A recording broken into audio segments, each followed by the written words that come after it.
Ah yes, Super Metroid, the ultimate Metroid experience, the pinnacle of the genre, the holy grail of the series. Or so I hear. Mind you, I don't have an actual Super Metroid cart, so I had to improvise with that real quick. Regardless though, maybe it's because I don't have any real nostalgia for the actual game itself, because it's like the last game I got to play, not counting Federation Force or Other M. Or maybe it's because I'm constantly comparing this game with newer games in the franchise, which would obviously improve on what Super Metroid did. Whatever the case may be, I just never really fully agreed with like the status of it being the ultimate game. Now don't get me wrong though, I love the game a lot, and I agree with a lot of the praise this game gets. I do actually believe it's one of the best Metroid games. But the best? I'm not so sure about that. But then again, when I reviewed Metroid 1 and Metroid 2, I got a whole new understanding and perspective over what these two games did and why they were so great. So maybe looking more critically into Super Metroid would actually enlighten me a bit and maybe fully understand why this game is so well beloved. I mean, besides the fact that it's a well polished game and improved so much on what the last two games did.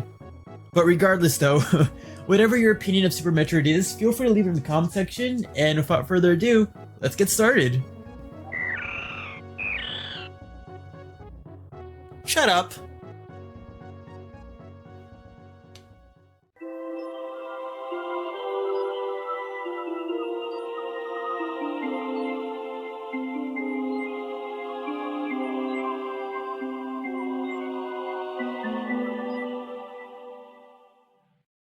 Our adventure starts off immediately after the events of the second game. After Samus spared the last baby Metroid and took it to the Sirius space colony, tragedy strikes as when Samus leaves, the space pirates raid the colony, kill the scientists, and steal the baby, with Ridley leading the charge. Samus couldn't stop the pirates in time, and they were able to escape back into Zebes. With the newly rebuilt Mother Brain now having the baby Metroid, she plans to try and take over the galaxy again by cloning an army of Metroids again. And now it's up to you, Samus Aran, to return to Zebes again, defeat the space pirate commanders, get access to Torn base, and defeat the mechanical Mother Brain again, and hopefully save the baby from the clutches of the space pirates along the way. Now on the surface, it may seem like a rehash of the first game's story, but the stakes in this adventure are much more dangerous and personal. Mother Brain has learned from her mistakes from the first game, as she has brought more help, and the fate of the baby Metroid is at risk. I also feel that the fate of the baby makes the adventure feel more personal to Samus.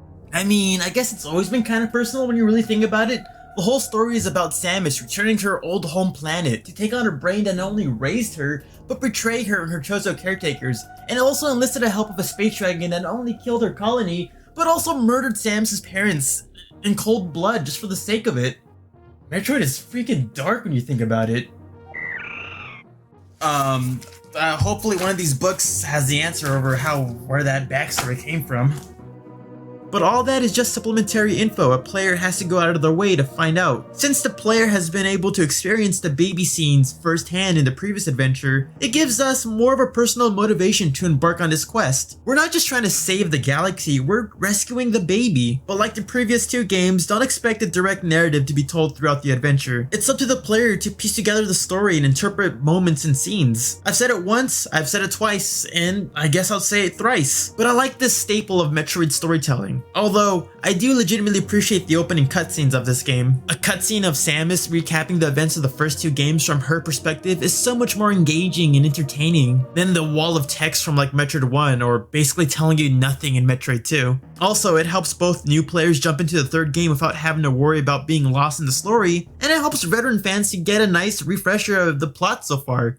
Visually though, what can I say that hasn't been said before? Super Metroid is an amazing looking game. The NES was a visually fantastic console, and Metroid's jump from 8-bit to 16-bit sprites was flawless. Enemies, environments, and bosses all have their iconic designs. Seeing Ridley and Kraid in this game compared to their NES is basically night and day. So seeing old enemies return with much better sprites is great, and seeing new enemies like Zebesians, Evires, Power Ramps, Key Hunters, Dragoons, and seeing how they fit so well in this universe is so great. In the environments, since we're returning to Zebes, you would assume that the map would be the same as the first game, but the entirety of the planet has been updated. Not only did they add new areas like the aquatic Meridia, the haunted wrecked ship, and the planet surface of Proteria, but also reimagined old areas like the dark caverns of Brinstar turning into an underground jungle, and the strange Norfair turning into a molten hellscape. It's truly a whole new experience exploring this planet, but I also do love seeing the remains of the broken down Taurian base and blue Brintstar. It's an amazing callback for fans who played the first game.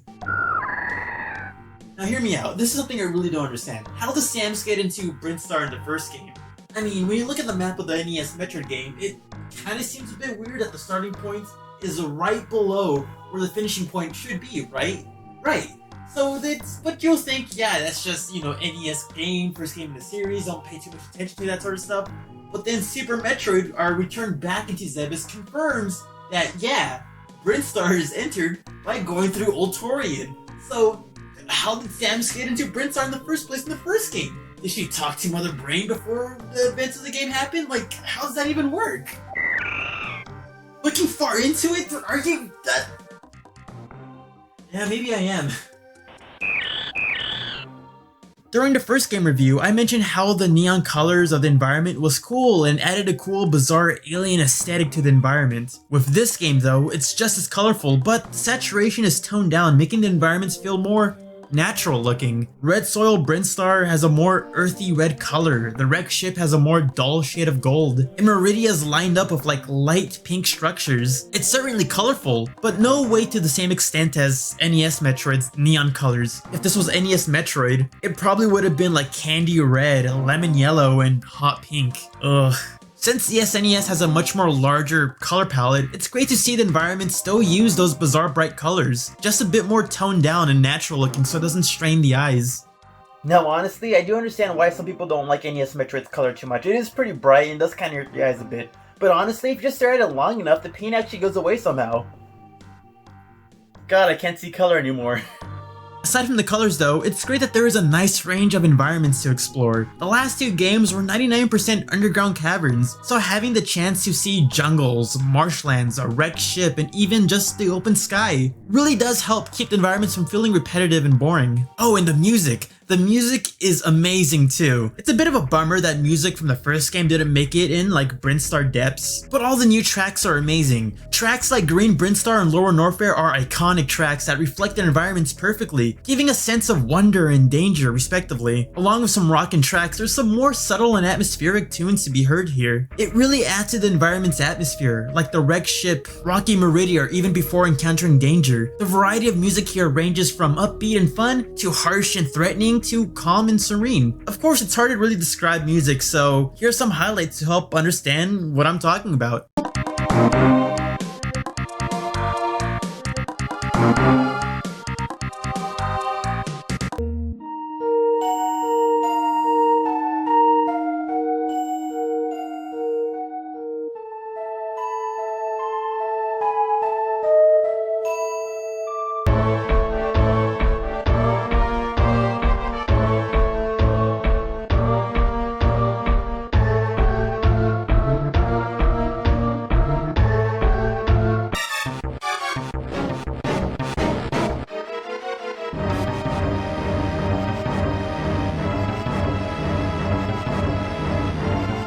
Although one thing that does kind of suck is that the music doesn't change to indicate if you're near an upgrade room, unlike the first game. But I guess the music indicator is not really needed anymore since we do now have a map. But aside from the music though, the sound effects are also pretty good too. No ear-piercing sounds like in Metroid 2. All the sound effects are pretty solid, and I love that the bosses use Toho kaiju cries like Titanosaurus and Anguirus. I kinda do wish that this was a trend for future games, giving the different giant monsters different kaiju sounds. Like come on, imagine Ridley with the classic King Ghidorah cry.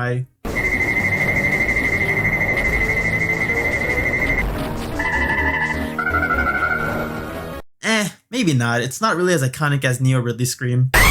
Moving on to gameplay, Super Metroid is what many consider to be the pinnacle of Metroid, taking all the positive elements from the first two games and adding on top of that. The game goes back to Metroid 1's style of progression, with a huge map that's virtually open to the player. New players will take their time as they explore the map, but as you learn more about the game, you'll learn more secrets, items, and shortcuts. Experienced fans though can optimize their routes and skip entire portions of the map, or even get everything in one run. How well you explore this map is all based on your skill set, so it's basically just like like the first game in that regard. If you're good enough, you can explore wherever you like. The sequence is yours to break. Of course, the game isn't just for more experienced and hardcore fans. It's easy for new players to get into it, like Metroid 2. I love and appreciate the fact that the game doesn't include any real enemies when exploring Torian and Brinstar for the first time. It helps ease the new players into understanding the controls and idea of look around for upgrades to progress. This hostile-free environment to earn the Morph Ball and some missiles teaches a lot, as opposed to how Metroid 2 just gave the upgrades from the start, or how Metroid 1 just threw you into the game with no ease. Aside from a better introduction to the game, Super Metroid adds a ton of new features to the Metroid formula. New upgrades like the Super Missile, Power Bombs, Grapple Beam, Speed Boost, X-Ray Scope, and Gravity Suit to increase Samus's firepower, mobility, and defense. Weirdly enough though, the Spider Ball doesn't make an appearance in this game, making it so far the only upgrade that got cut from the previous games. And when you really think about it, it does make sense why it's gone, because the Spider Ball can easily break the game. Although that's kind of ironic because the wall jump exists in this game, but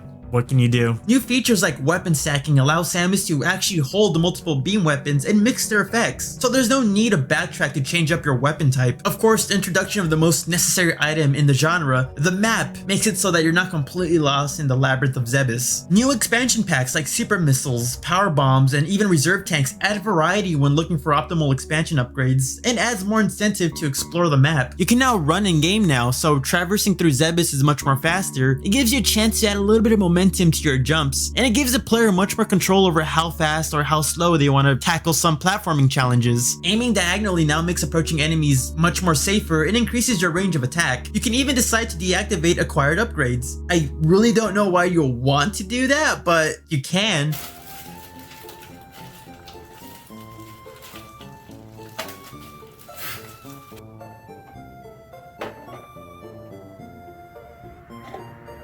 There we go.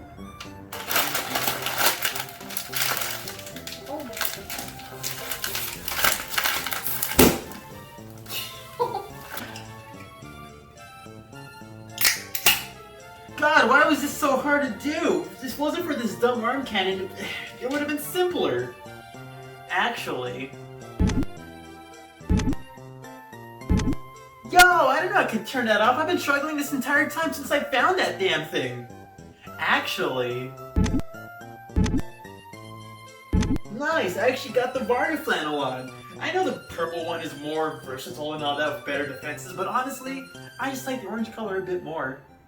But I guess turning off upgrades gives the player more control over how they want to play the game, so that's cool. I mean, if you ever got stuck and need a way to kill yourself faster, I guess turning off the gravity suit to get lower defense is a useful thing to do, so yeah, turning off upgrades can be potentially useful. There are even secret abilities that the player would not even know about, two of them actually shown to the player very cleverly, with the game setting up little traps that Samus would fall into so that she'll get help from those very special creatures, the Edecoons and the Koras. They would teach Samus the secrets of the wall jump and Shine Spark to escape these traps. It's a very clever way of giving the player a tutorial without actually breaking the flow of the game or even breaking the immersion. And if an experienced player already knew these techniques, they could easily just skip these sections. An optional tutorial that new players can get into but expert players can actually skip? I really wish Pokemon can do that, to be honest. Although even though I do consider myself more of an intermediate to advanced player with Super Metroid, I always do find myself falling into these traps because the animals are so cute. Why wouldn't I want to interact with them more?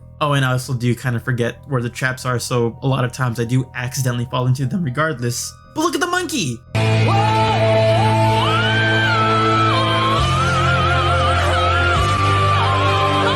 I do wish they did something to tell the players that the beam combos in Crystal Flash existed though. Maybe some monitors or background art to imply that combining the beams with the power bombs is a technique that exists would have been pretty nice. Although apparently that little special demo in the cutscene of Super Metroid actually shows Samus performing the Crystal Flash and one of the beam combos. So I guess if you're paying attention at the title screen, you would have noticed this happening and maybe figured it out. But how many people are actually going to look at the little demo at the title screen before immediately cutting it off and going straight to the game? I mean, I didn't even know this was a thing for the longest time, and I've been playing this game since what, high school? But unlike the wall jumping and shine sparking, the Crystal Flash and beam combos are pretty unnecessary, so a player would not be hindered in the slightest for not knowing that these techniques exist.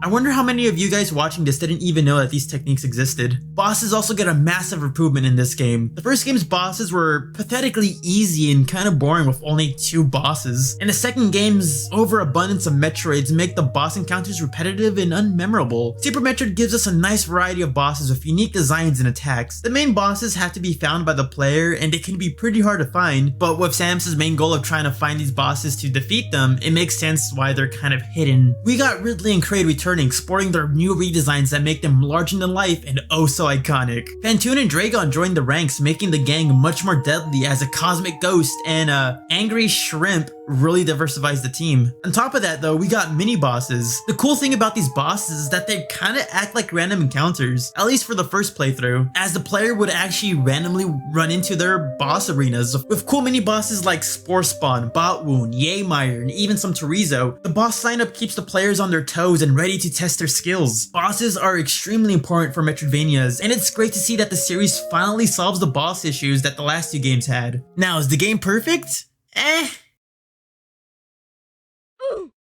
I have some nitpicks with the game, but based on your opinion on Super Metroid, I might come off as a casual who doesn't understand the complexities of Super Metroid and needs more time to get used to the game. Or in layman terms, I need to get good. Well, for starters, the knockback of this game can be a bit annoying. There's a lot of platforming in this game and it's super infuriating to essentially just fly off from small platforms with no real hope of really recovering or saving yourself from a fall. Spike pits are the worst, as when you fall in, you try to escape but immediately get jerked around, and the sudden knockback really does make it difficult to try to coordinate your jumps out of the pit. I understand that knockback is necessary, but this is a little bit too much in my opinion. Another thing that really does annoy me a bit is the jump. Super Metroid is really floaty. I mean, I guess the extra airtime helps give players more time to coordinate their landing when they jump, but it's a little jarring for me. Maybe it's because I grew up with games like Zero Mission and Fusion with much more weighted jumps, but even playing Metroid 1 and 2, the weight of those jumps felt alright. With Super Metroid, it's just super floaty. Another thing that kind of throws me off is the momentum. There's something off about it that I can't really put my finger on it. There's some instances where I try to make a jump and I feel like I don't get the trajectory or the distance I felt like I should have.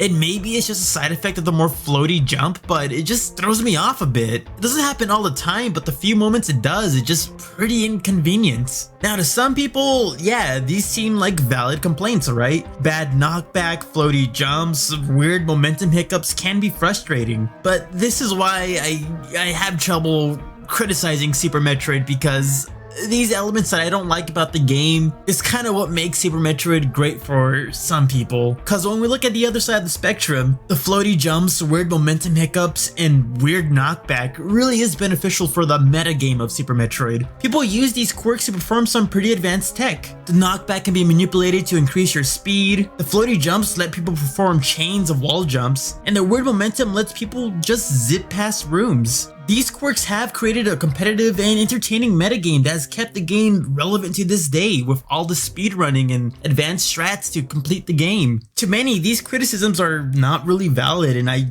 just need to get better at the game. You can get used to it, but I would still prefer the more tighter controls and physics. I do respect the metagame and everyone who's involved in it, and being able to roll with the punches and utilize these cool techs and strats from the wonky physics is such an amazing accomplishment. But I'm not really much of a speedrunner and I don't really enjoy speedrunning myself. I do like watching it, but I like playing these games casually, and through a casual playthrough, the physics are just a little bit too weird for me. Hot takes aside though, cycling through weapons is kind of an issue. It's not really too much of a problem when you only have missiles in your inventory, but when you add in the super missiles, power bombs, x-ray scope, and grapple beam, it becomes a hassle trying to go through all of them just to get one weapon. Cycling through the inventory can be a hassle, and I just wish there was a way to cycle backwards instead of just restarting from the beginning points for quick and easy access to specific weapons. Another point of contention is the map. I know I've made the lack of a map a very important part in the last two reviews, and I'm happy to have a map in this game, but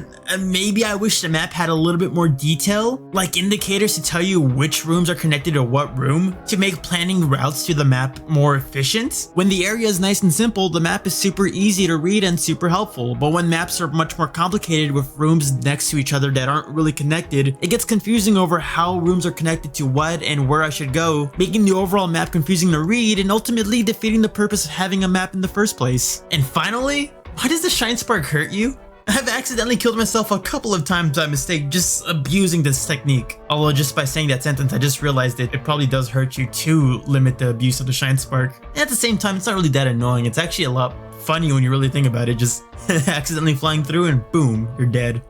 Oh man, hope no one gets the wrong idea that I actually hate this game. I think all the positive elements of Super Metroid and what it brought to the franchise easily outweighs and outnumbers all the minor and small nitpicks I had with the game. Sure, I might have criticized some things that might be a bit integral for the speedrunning aspect of the community, but I'm not a speedrunner and I don't really intend on speedrunning, so a lot of the more floaty elements and all that sort of stuff kind of rubbed me off the wrong way. But I still enjoy the game regardless, despite those small elements. But I digress, of course.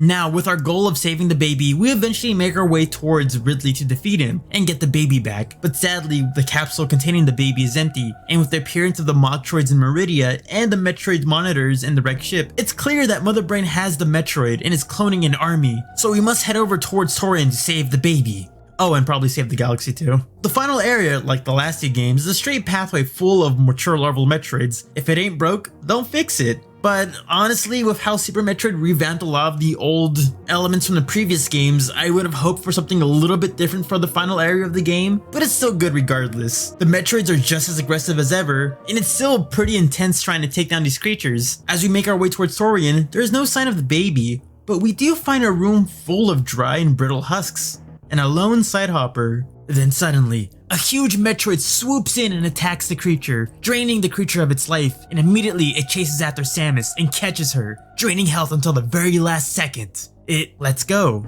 It cries. It floats slowly around us, then runs away. It's an intense cutscene with no dialogue, and this Metroid's behavior shows immediately to the player that this is the baby. It's overgrown and hostile, but its bond it developed with Samus is still within the creature. Another amazing example of Metroid storytelling with no dialogue. Although if you're good enough, you can kind of just skip it like it's nothing. With the baby running away, all we can really do now is just trek forward to stop Mother Brain. Like the last game, it's a long corridor with turrets, rinkas, and Zeptyke walls designed to stop us from hurting Mother Brain as she sits helplessly on the other side of the hallway. It's not as frustrating as the first game now that we have super missiles and power bombs, and to be honest, it's a bit lame that they rehashed the NES Metroid's final boss, but I guess if it ain't broke, don't fix it.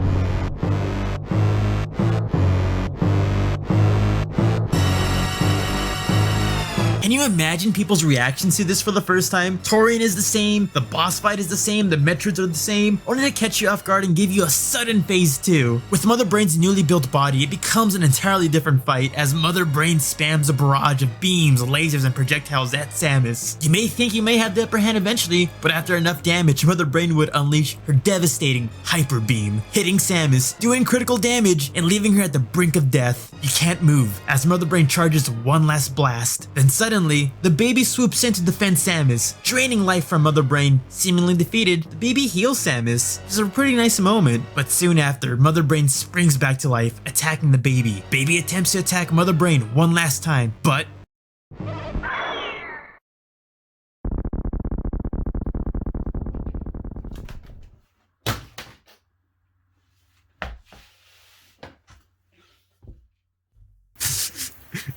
what? Why did I have to die? This whole moment is one of, if not the most emotionally powerful moment in the game, in the series. At least to me, honestly. I always end up tearing up a bit. It's an intense fight, and the scripted loss really adds to the tension. And the baby trying to defend us and save us is so touching, and its death hurts so much. I know many people kind of interpret Samus's relationship with the baby differently, but experiencing the scenes of Samus sparing the baby firsthand previously in Metroid 2, being helpless as Ridley stole her from the beginning in Super Metroid, and risking our lives to save her throughout the entirety of this game, only to have the tables turn and have her die so we can live, really hits me really hard. And that's a good thing, honestly. Maybe I'm too much of a sucker for like these emotional moments like this. I mean, I really am, honestly. But if a game like this can make you feel this sad over a death with no dialogue, other M, then it's a testament to how great the story is. I went into Super Metroid already knowing about the baby's fate due to fusion, and I'm still devastated. So with the baby's sacrifice, it was able to bestow Mother Brain's Hyper Beam onto Samus, giving her the edge she needs to stop Mother Brain once and for all. With her defeated, maybe for once we can finally have peace in the galaxy. God damn it, a self-destruct sequence. Let me mourn and self-reflect in peace. True to form, Mother Brain's base is set to self-destruct after her defeat, but since the new base is much more deeper into the planet, the explosion would take out not just the base, but the entirety of the world. It's a much treacherous trek to escape the planet, and stack that with the intense fight prior, and you might not actually have what it takes to make it out on time. But if you do make it out and make it back to the ship, you'll escape the planet, finishing off this adventure with the destruction of Zebes as you fly away to safety. Although if you're fast enough, you can actually make a detour to save the Edecuns and the Korras that helped you throughout your adventure. And it makes sense for Samus as a character to risk her life to save innocent creatures. Even after a tremendous loss like losing the baby, she'll still help out the innocent at all costs. But Samus, what about Totori, the turtle from Meridia that's not hostile? What about saving that creature? But I guess they were just a bit too slow to catch up with the Edecuns and the Korras. Whether you decide to save the animals or save the frames, the ending you get doesn't change aside from seeing a small blip fly away from the explosion, which is the saved animals somehow escaping the planet. Just like the last two games, you get a different ending based on how fast you beat the game. Completing the game with 10 hours or more gives you the okay ending with a fully armored Samus giving you the thumbs up, and that's about it. Completing the game between 3 to 10 hours gives you the good ending, where Samus removes her helmet, revealing her face with goggles on, I guess? Which kind of defeats the purpose of a face reveal if you're gonna just have goggles on, but regardless of that though. But if you're a true gamer with the skills to beat the game within less than 3 hours, you'll get the best ending, where we get to see a version of Zero Suit Samus sporting a slick black unitard. As before, it's cool that the game has a system that rewards beating the game with faster times for better endings. It would motivate people to replay the game with the knowledge of the past playthrough to optimize their routes, find new shortcuts, and beat their own personal records. However, I think Super Metroid's endings are a bit lame. Black backgrounds with a blur effect to remove the armor pieces. It was cool when Metroid 1 did it because it was one of the first games to do multiple endings, and the revelation of Samus's identity was shocking. When Metroid 2 did it, the hardware had limitations, but the animations were impressive for Game Boy standards. But this is the third game in the series. Samus's identity is known, and the player should be able to deduce her identity in the intro and game over screens. So her face reveal isn't really that shocking, and the little bit of animation we do get in the ending is a bit bland. At least have the background look like it was inside Samus's gunship so we have some nice background to look at, as well as also implying that this is just happening at the end of the game. But I guess that's just a really minor nitpick. And at least Samus shooting the screen is pretty cool to look at regardless, that cool little effect. Now, for my overall thoughts, it's really easy to see why people claim this game to be the pinnacle game of the franchise, with vast improvements from what the last two games did, a good story with emotionally gripping moments, and great gameplay that not only is welcoming and enjoyable for novices to get into the genre, but complex enough to create a metagame that rewards learning and mastering advanced tech for experienced players. The game is by no means perfect, and I do believe that future games improve and did some elements of Metroid better than Super Metroid, but Super Metroid did lay a solid foundation for the future of the franchise, and its relevancy to this day is a testament to how solid of a game it is. If I said Metroid 1 was frustrating for new players, but fun for advanced players, and if Metroid 2 was welcoming for new players, but too restrictive for advanced players, then Metroid 3 is a perfect mix of welcoming and fun for both new and hardcore fans alike. It's easily a game I would recommend to anyone looking for a good game.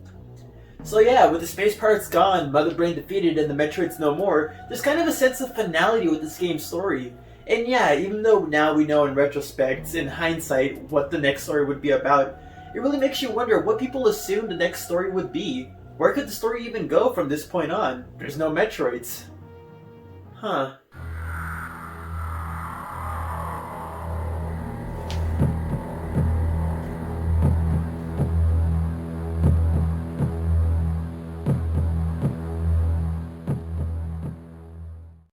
So that's my review on Super Metroid. A great game and a must-play for any fan of the series and genre. Of course, let me know what you thought of the game though. If you enjoyed this video or if you thought my points were valid or not, I would just like to know. It took me a long time to edit this script and record the video and all that cause, oh boy, there's a lot to say and a lot to play about this game. And low-key, I was a bit afraid to criticize a game as well beloved as Metroid. But I hope I did a good job reviewing it. If you enjoyed the video and want to know my opinions on Metroid 1 and Metroid 2, check out the playlist where I reviewed those last games. And if not, maybe check out this cool theory about why Box attacked Samus during Metroid Fusion. And with that being said, I'm the Metroid Trainer. I hope you enjoyed this video, subscribe for more content, and stick around because I'll be seeing you next time.